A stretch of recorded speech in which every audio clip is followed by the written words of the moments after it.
MGR TV நேயர்களுக்கு அன்பு வணக்கம். நம்மோடு முன்னாள் முதலமைச்சர் திரு ஓ பன்னீர்செல்வம் அவர்களின் ஆதரவாளர் திரு சுப்பிரமணியன் இருக்கிறார். வாருங்கள் அவரோட பேசலாம். சார் வணக்கம். வணக்கம் மார்ஷல், வணக்கம். ஓ பன்னீர்செல்வம் அவர்கள் கடந்த 4 நாட்களாக தமிழ்நாடு அரசியல் களத்தில் பரபரப்பை உண்டாக்கி கொண்டிருக்கிறார். பாஜக கூட்டணியில் இருந்து வெளியேறியது, 3 முறை தொடர்ச்சியாக மு.க. ஸ்டாலின் அவர்களை சந்தித்தது, ரொம்ப ஒரு வித்தியாசமான நகர்வா இருக்கு அவருடைய இதெல்லாம். என்னதான் செய்து கொண்டிருக்கிறார்? இல்ல, அவர் நார்மலான அரசியல் பண்ணிக்கிட்டு இருக்காரு. இது ஒண்ணு வித்தியாசம் காண்றதுக்கு ஒண்ணும் பெருசா ஒண்ணும் இல்ல மிஸ்டர் மார்ஷல்.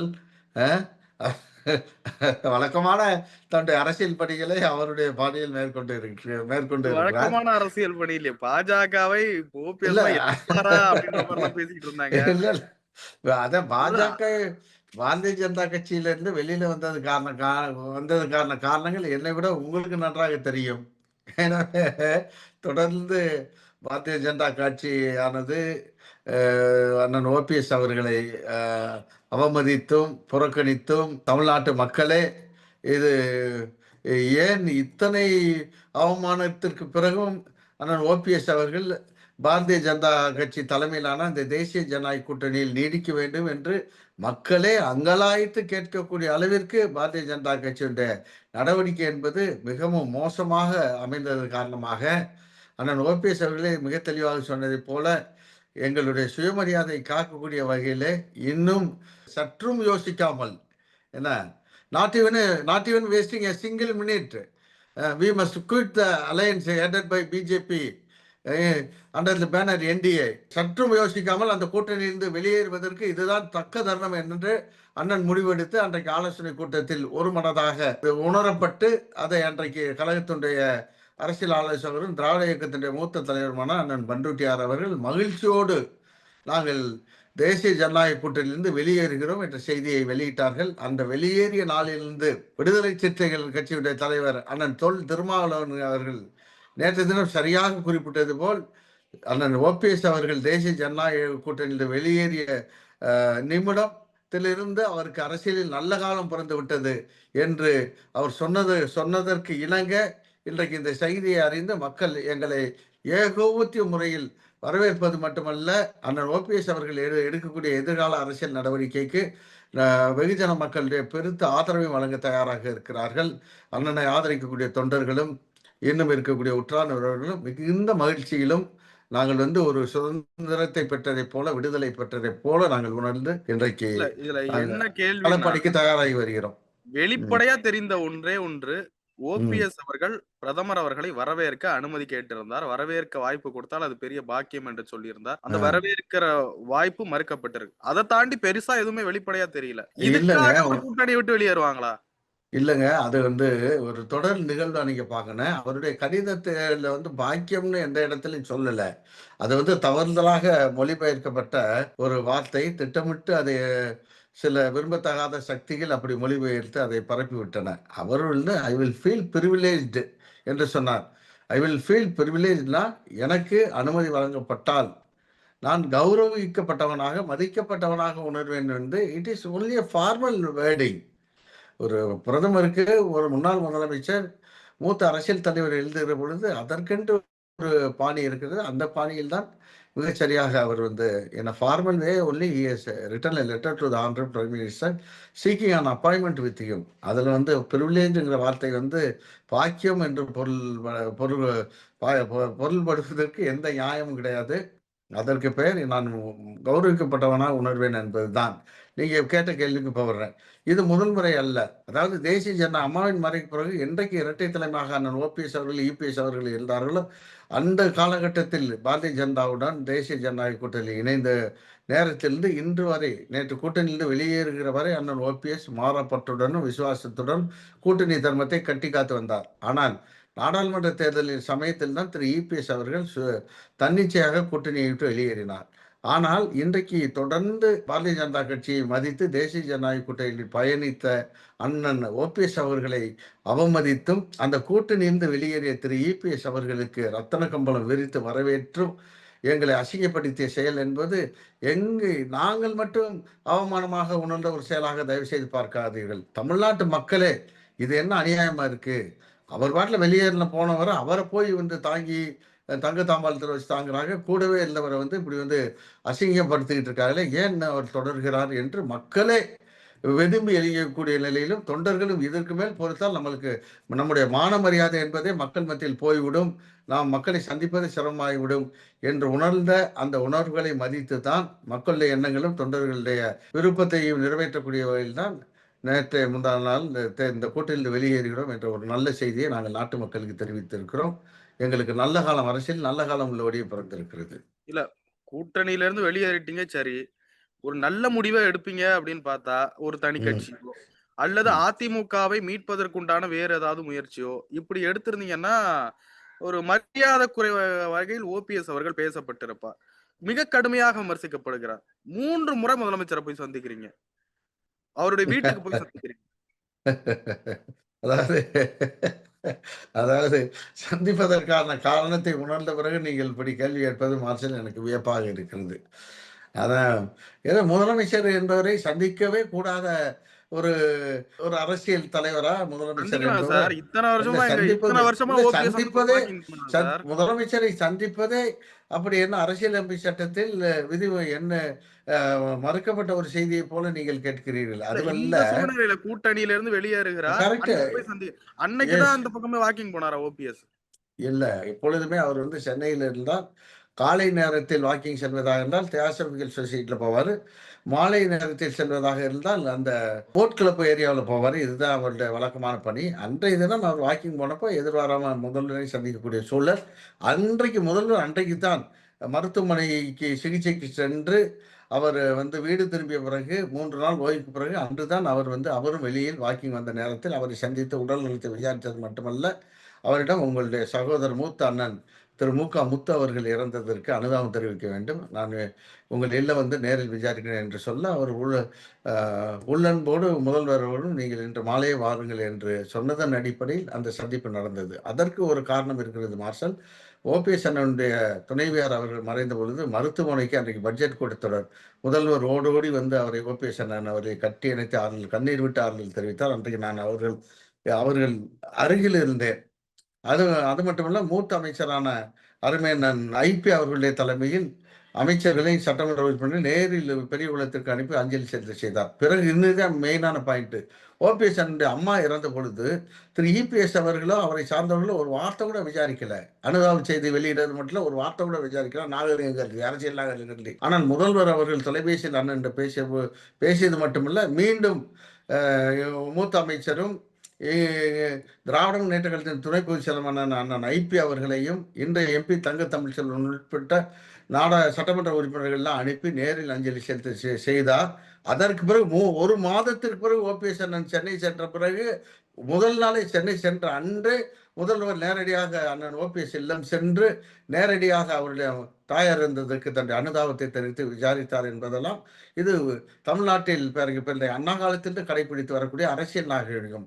அந்த நாகரிகத்தை பண்பாட்டை வெளிப்படுத்தக்கூடிய வகையில் தான் ஓபிஎஸ் அவர்கள் முதல்வர் இல்லம் சென்று நான் அவருடைய அண்ணன் இறந்ததுக்கு அஞ்சலி செலுத்தினார். மேலும் மாண்பு முதல்வர்களுடைய உடல்நலம் பற்றி முதல்வர் அவருடைய துணைவியார் மற்றும் அவருடைய மகனும் துணை முதல்வருமான அருமை இளவல் உதயநிதி ஸ்டாலின் உள்ளிட்டவர்களிடம் நலம் விசாரித்து தன்னுடைய அன்பை வெளிப்படுத்தி வந்தார். இதுதான் அது சந்திப்பு தவிர இதுக்கு வந்து there is nothing to be read too much between the lines. அரசியல் சாயம் பூசுவதற்கு பெரிதாக ஒன்றுமில்லை. திமுக கூட்டணியில் ஓபிஎஸ் இணைய போகிறாரா? திமுகவில் இணைய போகிறாரா? இந்த 2 விஷயமும் ஒரு மிகப்பெரிய கேள்வியா இருக்கு. வெளிப்படையா பதில் சொல்லுங்க. சார் வெளிப்படையான பதில் ஒரு ஒரு 3 முறை முதலமைச்சராக இருந்த 50 ஆண்டு கால பொது வாழ்க்கைக்கு சொந்தக்காரனான ஓபிஎஸ் அவர்கள் திமுகவில் இணைய வேண்டிய எந்த அவசியமும் கிடையாது. அதே நேரத்தில் வந்து அன்னைக்கு தனியார் தொலைக்காட்சிக்கு அன்னைக்கு பண்ருட்டியார் அவர்கள் பேட்டி கொடுத்த பொழுது சொன்னதை போல, தேசிய ஜனநாயக கூட்டணியிலிருந்து வெளியேறிவிட்டால் உங்களுக்கு என்ன வாய்ப்பு என்று கேட்ட நேரத்தில் அவர் அழகாக சொன்னார். இது உலகம் மிகப்பெரியது என்று சொன்னார். எனவே அவர் சொன்னதைப் போல அவர் சான்சஸ் ஆர் வைட் ஓப்பன். அதனால வந்து நாங்கள் வந்து எதிர்காலத்தில் எங்களுக்கு எந்த கூட்டணிக்கு சென்றால் எங்களுடைய சுயமரியாதை காக்கப்படும், எங்களுடைய தனித்தன்மை மதிக்கப்படும், திராவிட இயக்க சித்தாந்தங்களும் கொள்கைகளும் போற்றப்படும் என்று சீர்தூக்கி பார்த்து அந்த தொண்டர்களுடைய விருப்பம் அறிந்து அந்த கூட்டணியில் நிச்சயமாக ஓபிஎஸ் அண்ணன் அவர்கள் தன்னை இணைத்துக் கொள்வார்கள். நிச்சயமாக இன்னும் திரும்ப பிஜேபி தலைமையிலான அந்த தேசிய ஜனநாயக கூட்டணிக்கு செல்கின்ற பேச்சுக்கே இடமில்லை. அது திராவிட முன்னேற்ற கழக தலைமையிலான கூட்டணியோ, திராவிட முன்னேற்ற கழகத்தை காலமெல்லாம் வெறுக்க வேண்டிய அவசியமும் அரசியலில் கிடையாது. ஏன்னா புரட்சியாளர் அவசியம் எம்ஜிஆர் இருக்கு சார். தீய சக்தி அவசியம். சொல்லப்பட்ட கட்சி சார். ஆமாமா. ஒரு தீய நிமிஷம் சக்தின்னு கேளுங்க. விமர்சித்த தலைவர், விமர்சிக்கப்பட்ட தலைவர் அந்த பக்கம். நான் அதுக்கே விளக்கம் சொன்னேன். புரட்சியாளர் எம்ஜிஆர் அவர்கள் ஆட்சி பொறுப்பேற்ற 6 மாதத்தில் ஒரிசாவுடைய முதலமைச்சர் மறைந்த திரு பிஜு பட்நாயக் அவர்கள் தமிழ்நாட்டிற்கு வருகை புரிந்து டாக்டர் கலைஞர் அவர்களையும் புரட்சித் தலைவர் எம்ஜிஆர் அவர்களையும் முதல்வராக இருந்த புரட்சியாளர் எம்ஜிஆர் அவர்களையும் அழைத்து அரசு விருந்தினர் மாளிகையில் சேப்பாக்க இல்லத்தில் ஒரே அமர வைத்து 1 நாள் இல்ல 2 நாள் 3 நாட்கள் கட்சியை இணைப்பதற்கான பேச்சுவார்த்தை நடந்ததே. புரட்சி தலைவருக்கு இணைந்து கொள்ளலாம் என்று ஒரு விருப்பம் இல்லாமல் அப்பேற்பட்ட ஒரு பேச்சுவார்த்தைக்கு அன்றைய ஒரிசா முதல்வரை வருவதை அவர் ஏற்றுக்கொண்டிருப்பாரா?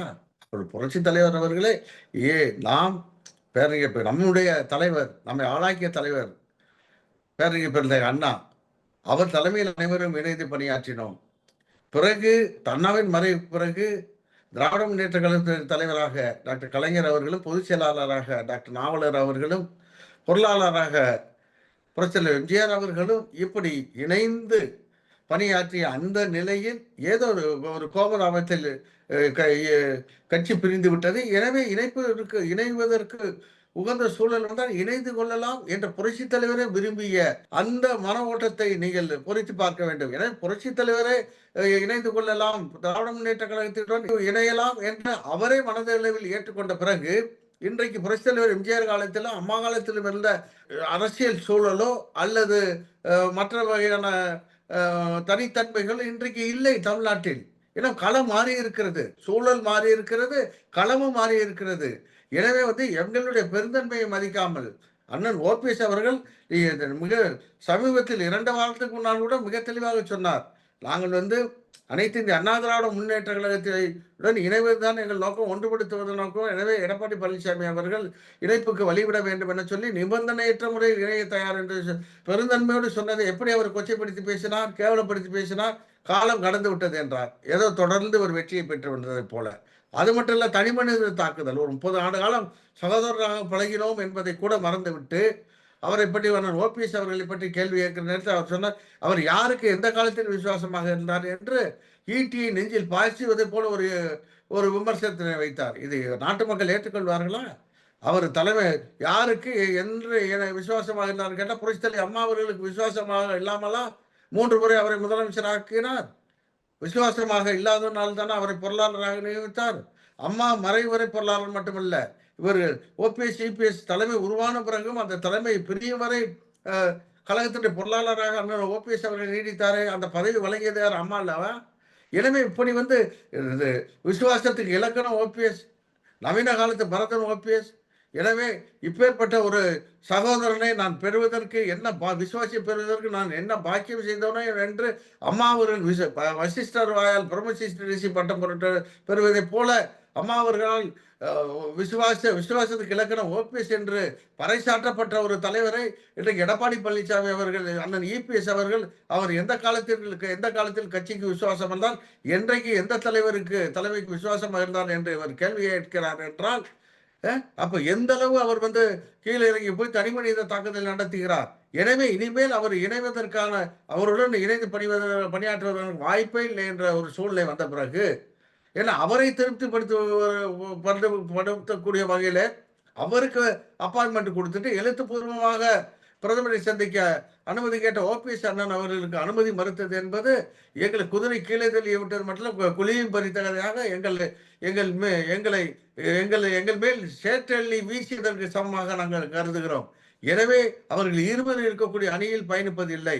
எங்களை துச்சமாக மதித்த திரு இபிஎஸ் அவர்களையும் எங்களை அவமானப்படுத்திய பிஜேபி தலைமையிலான என்டிஏ கூட்டணிக்கும் பாடம் புகட்டக்கூடிய வகையில எந்த அணிக்கு சென்றால் அவர்களுக்கு சரியான அரசியல் பாடம் கற்பிக்க முடியுமோ அந்த அணிக்கு நாங்கள் செல்வோம். எனவே திராவிட முன்னேற்ற கழகம் அதனால் திராவிட முன்னேற்ற கழகம் ஒன்று விதிவிலக்கல்ல, நாங்கள் சேரக்கூடாது என்று. திமுகவினுடைய நோக்கம் அதிமுக ஆட்சிக்கு வரக்கூடாது, அதிமுக ஒழிக்கப்பட வேண்டும்ன்றது. அப்படிப்பட்ட கட்சி கூட போயிட்டு நீ உங்கள வளர்த்த கட்சிய எதிர்த்து நிப்பீங்களா? சார், இவ்வளவு நேரம் நான் உங்ககிட்ட என்ன சொன்னேன்? கட்சி சிறப்படைய வேண்டும், இழந்த பெருமையை மீட்க வேண்டும், செல்வாக்கை மீட்டெடுக்க வேண்டும் என்ற அடிப்படையில் தான் பிரிந்த சக்திகள்லாம் ஒன்று சேர வேண்டும். நிபந்தனையற்ற முறையில் நான் இணைய தயார். எந்த தியாகத்துக்கும் தயார் என்று சொன்ன அண்ணன் ஓபிஎஸ் அவர்களை, அவர்கள் கேலி திரு இபிஎஸ் சார் அப்ப அவர்களும் அவர்கள் அவங்களுக்கு சார்ந்த செல்வாக்கு இருக்கு சார். விட்டுருங்க இருங்க சார். இருங்க சார். தொண்டர்கள் கேலி செல்வாக்கோ கே நீதிமன்றத்திலயும் கட்சி சட்டப்பூர்வமா அவங்களுக்கு சாதகமா இருக்கு. இருங்க விட்டுருங்க. சார். இருக்கட்டும் சட்டம் எல்லாமே எல்லாம் சட்டம் சொல்லட்டும், விதிமுறைகள் சொல்லட்டும், இலக்கியம் சொல்லட்டும், இதிகாசம் சொல்லட்டும். இத்தனையும் சொல்லி அவர் தொடர்ந்து வெற்றி பெற்றுட்டு இருக்காரா? ஏன் வெற்றி பெற முடியலை? கட்சி 2ஆம் முறை உடைஞ்சு கிடக்கிறதுனால தானே. நம்முடைய ட்ரெடிஷனல் ஓட் பேங்க் மீட்டெடுத்தா தானே ஜெயிக்க முடியும். இது பொதுமக்கள் என்ன அதிமுக ஒண்ணு சேருங்க, ஒண்ணு சேராதான் எதிர்காலம்னு பேசாத தனிநபரே கிடையாது. பாமரன் உட்பட சொல்றானே. அதை உணர்ந்துதான் தனிநபர் பிரச்சனை வேணாம். கட்சி நலன் கருதி நம்ம ஒன்று சேரலாம்னு ஓபிஎஸ் அழைப்பு விடுத்தா, அதை கிண்டலும் கேலியும் பண்ணி அவமானப்படுத்தி, அசிங்கப்படுத்தி பேட்டி கொடுக்கிற நேரத்தில் அதுக்கு வாய்ப்பே இல்ல. காலம் கடந்து போச்சுன்னு சொன்ன முன்னாடி, அவருக்கு பின்னாடி பிச்சை பாத்திரத்தை எடுத்து பின்னாடியே ஓட சொல்றீங்களா? இல்ல அப்ப அதை அரசியல்ல எப்படி இல்லாட்டி இருங்க புரிஞ்சுக்கணும்னா, சார், எனக்கு இருங்க. எனக்கு இடம் எனக்கு இடம் இல்லன்னா கட்சி இருக்கக்கூடாது. அதாவது இது உங்களுடைய பார்வை, உங்களுடைய கேள்வியே தவறு. நாங்க என்னன்னா கட்சியில் இணைவதுதான் கட்சியை கட்சியினுடைய இழந்த பெருமை மீட்டெடுக்க இணைப்பு தான் முக்கியம். எனவே அந்த இணைப்பை என்ன தியாகம் செய்து இணைந்து கொள்ள இணைப்பை ஏற்படுத்த வேண்டும். அதற்கு திரு இபிஎஸ் அவர்கள் ஒன்றுபட வேண்டும், ஒத்துழைக்க வேண்டும் என்கிற அடிப்படையில் தான் நாங்க சொல்றோம். அவர் முடியவே முடியாதுன்னு சொல்லி உங்களை இணைப்புக்கு வாய்ப்பே இல்லை என்று சொன்ன பிறகு எங்களை you want us to plunge into political சன்னியாசா, எங்களை அரசியலில் சன்னியாசம் போக சொல்றீங்களா? எங்களுக்குன்னு அரசியல் பாதை கிடையாதா? எனவே அவர் நாங்க நல்ல நோக்கத்துல என்னன்னு சொன்னா முடியாது உங்களை கட்சியை அழிஞ்சார் பலவெல்லாம் நாங்க உங்களை சேர்த்துக்க மாட்டோம், தேவையில்லை, உங்க ஆலோசனை தேவையில்லைன்னு அதனால நாங்கள் கட்சியின் நலன் கருதி first priority is to rejoin the ADMK in order to strengthen the party. நாங்கள் மட்டும் இல்ல, பிரிந்த அனைவரும் டிடிவி தினகரன், திருமதி சசிகலா அம்மையார் உட்பட அனைவரும் இணைய வேண்டும். இணைந்தால்தான் கட்சிக்கு வலு என்கிற அடிப்படையில் நாங்க சொன்னா அதை கிண்டலும் கேலியும் பண்ணி எங்களை உதாசீனப்படுத்தி, இல்ல காலம் கடந்துருச்சுன்னு எங்களை வேணான்னு கதவு மூடின முன்னாடி அரசியல் சன்னியாசம் போக சொல்றீங்களா? திமுகவில் இணைந்தால் எப்படி அதிமுகவை மீட்பீர்கள்? எப்படி அதிமுகவை வளர்ப்பீர்கள்? நாங்க திமுகவில் இணைகிறது யாருங்க? நீங்களா எங்களுக்கு கூட்டணியே சேர்ந்தாலும் அதிமுகவுக்கு எதிராக திமுக இருக்கும். திமுகவுடன் இணைந்து எப்படி அதிமுகவை வளர்ப்பீர்கள்? எப்படி அதிமுகவை மீட்டெடுப்பீர்கள்? அதிமுக என்ன அண்ணன் ஓபிஎஸ் இருக்கிற இடம்தான் அதிமுக என்பதை நாங்கள் நிரூபிப்போம். சொல்ல புரியுதுங்களா? அண்ணன் ஓபிஎஸ் இருக்கக்கூடிய இடம்தான், அவர் தலைமைதான் அதிமுக என்பதை நிரூபிப்போம். அப்படி நிரூபிக்கிற பொழுது தமிழ்நாட்டு அரசியல் என்பது திராவிட முன்னேற்ற கழகமா, அனைத்து இந்திய அண்ணா திராவிட முன்னேற்ற கழகமா என்ற நிலையில் இருக்கக்கூடிய ஒரு சூழல் மாறி இன்றைக்கு இபிஎஸ் அவர்கள் பிடிவாதமாக இருக்கக்கூடிய காரணத்தினால்தான் ஊரு 2 வட்டால் கூட்டாளிக்கு கொண்டாட்டம் என்பதை போல இன்றைக்கு தேசிய ஜனநாயக கூட்டணியின் தலைமை தாங்கக்கூடிய பாரதிய ஜனதா கட்சி சந்தேகிக்கக்கூடிய வகையில அனைத்து இந்திய அண்ணா திராவிட முன்னேற்ற கழகத்தினுடைய பிரிந்த சக்திகள் இணையக்கூடாது, அது இணைவதற்கான சூழல் உருவாகிவிடக்கூடாது என்ற அடிப்படையில் தான் ஒருவருக்கு அப்பாயின்மெண்ட் கொடுக்கிறவர் இன்னொருத்தருக்கு மறுப்பு தெரிவிக்கிறது. ஏன்னா எனவே இணைப்பு இணையாததற்கான அத்தனை வேலைகளும் அந்த அமைப்பை செய்கிற காரணத்தினால்தான் அந்த அமைப்பில் இருக்கிறவரை இணைப்பும் சாத்தியப்படாது, நம்முடைய இடமும் பறிபோய்விடும். எனவே நாம் வெளியில் சென்று அவர்களுடைய அந்த சதித்திட்டம் இருக்கிறதே, அதிமுகவை அப்புறப்படுத்தி விட்டு அந்த இடத்தை நாம் உட்கார்ந்து கொள்ளலாம் என்று அவர்கள் ஒரு சதிவிலை பண்ணி இருக்கிறார்களே, அந்த சதிவிலை எல்லாம் சுக்கு நூறாக்கி மீண்டும் போட்டி என்பது திராவிடியன் நரேட்டிவ் அதிமுக திமுக என்ற நிலையை உருவாக்குவதற்கு தான் இன்றைக்கு நாங்கள் தேசிய ஜனநாயக கூட்டணியிலிருந்து வெளியேறி வந்திருக்கிறோம்.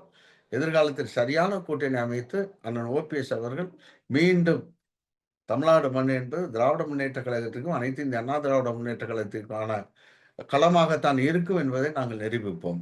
இன்னும் ஒண்ணு, இப்ப திமுகவுடன் கூட்டணி வைக்கிறீங்கன்னா கூட எப்படி கூட்டணி வைப்பீங்க? கட்சி எதுவும் ஆரம்பிப்பீங்களா? இல்லைங்க, கட்சி ஆரம்பிக்கிற பேச்சு கேட்டோம்ல மார்ஷல். ஏன்னா கேஸ் சுப்ரீம் கோர்ட் வரையில் இருக்கு. சிவில் சூட் ஒரிஜினல் சூட்னு சொல்லக்கூடிய மூல வழக்கு பட்டியலிடப்பட்டு விசாரணை தொடங்கிடுச்சு. தேர்தல் ஆணையத்திலும் வழக்கு இருக்கிறதுனால நாங்கள் கட்சி ஆரம்பிச்சோம்னா கேசஸ் வில் பிகம் இன்ஃப்ரக்ஷியஸ், செல்லத்தக்கதல்ல என்ற நிலைக்கு ஆகிவிடும். எனவே நாங்கள் வழியை சென்று சட்ட ரீதியான சிக்கல்களை உருவாக்கி கொள்ள மாட்டோம். எனவே நாங்கள் தொண்டர்கள் உரிமை மீட்பு குழு என்ற அடிப்படையிலே எங்களுடைய பயணமானது தொடரும். ஒருவேளை தேர்தலுக்கு முன்னால் தீர்ப்பு வந்துவிட்டால், நீதிமன்றம் வழங்கக்கூடிய தீர்ப்பை ஏற்றுக்கொள்வோம். தேர்தலுக்கு முன்னால் தீர்ப்பு வரவில்லையென்றால், எங்களுடைய நிலையை தேர்தல் ஆணையத்தில் எடுத்துச் சொல்வோம். அது எந்த ஜனநாயகத்தில் அனைத்து அரசியல் கட்சிகளுக்கும் வழங்கப்பட்டிருக்கக்கூடிய ஒரு உரிமை. அந்த அடிப்படையில் இப்படி அனைத்து இந்திய அண்ணா திராவிட முன்னேற்ற கழகத்தில் உரிமை கோரி நாங்கள் தொடுத்த வழக்கு நீதிமன்றத்தில் இருக்கிறது. இன்னும் இறுதி தீர்ப்பு வரவில்லை. இந்த சூழலில் தேர்தல் அறிவிக்கப்பட்டு விட்டது. எனவே நாங்கள் தொண்டர்கள் உரிமை மீட்புக் குழு என்ற அடிப்படையில் கட்சி நடத்தி வருகிறோம். இந்த நிலையில் நாங்கள் எப்படி தேர்தலை சந்திப்பது? இதே பெயரில் தேர்தலை சந்திக்க விரும்புகிறோம். அனுமதி வேண்டும். எங்களுக்கு இரட்டை இலை சின்னம் வேண்டும். இறுதி தீர்ப்பு இன்னும் வரவில்லை. எனவே எங்களுக்கு வழங்குங்கள். இல்லாட்டி எங்களுக்கு நல்ல வழி சொல்லுங்கள் என்று கேட்போம். நிச்சயமாக தேர்தல் ஆணையம் வழங்கக்கூடிய தீர்ப்பை ஏற்று நாங்கள் இதே பெயரில் எழக்கூடிய சூழ்நிலைக்கு தகுந்த மாதிரி நாங்கள் களம் காண்போம். சார், நிறைய விஷயங்களை பகிர்ந்து கொண்டீங்க. ரொம்ப நன்றி சார். மிக்க நன்றி மாஸ்டர். நன்றி.